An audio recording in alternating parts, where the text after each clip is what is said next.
Welcome back to our channel. In this video, we will be comparing two popular cameras in the market, the Sony Alpha ZV-E10 and the Canon EOS R8. We'll evaluate various aspects and features of both cameras to help you make an informed decision. If you find this video helpful, don't forget to like, comment, and subscribe to our channel for more content like this. Let's start by looking at the image sensor and processor. The Sony Alpha ZV-E10 offers a large 24.2 MP APS-C XMOR CMOS sensor, along with a fast Bions X processor. On the other hand, the Canon EOS R8 features a 24.2 million pixel CMOS image sensor and Digic X image processor. Both cameras deliver excellent image quality and performance in this category. When it comes to video recording, both cameras have impressive capabilities. The Sony Alpha ZV-E10 can shoot 4K movies oversampled from 6K, ensuring sharp and detailed footage. It also comes with a product showcase setting, which transitions the focus smoothly between faces and objects.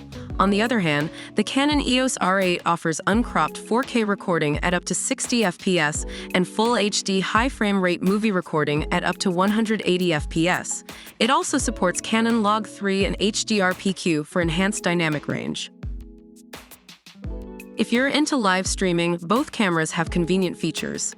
The Sony Alpha ZV-E10 supports easy live streaming with a single USB cable, eliminating the need for extra hardware or software.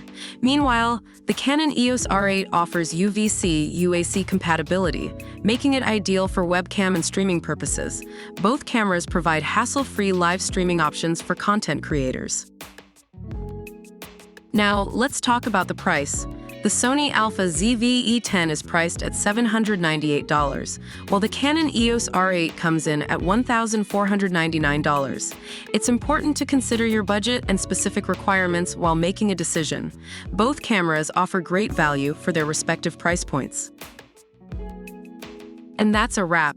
We've compared the Sony Alpha ZV-E10 and the Canon EOS R8 in various categories, from image quality and video recording capabilities to live streaming options. Remember to analyze your needs and preferences to determine which camera suits you best. Don't forget to like this video, leave a comment with your thoughts, and subscribe to our channel for more insightful content. Thanks for watching.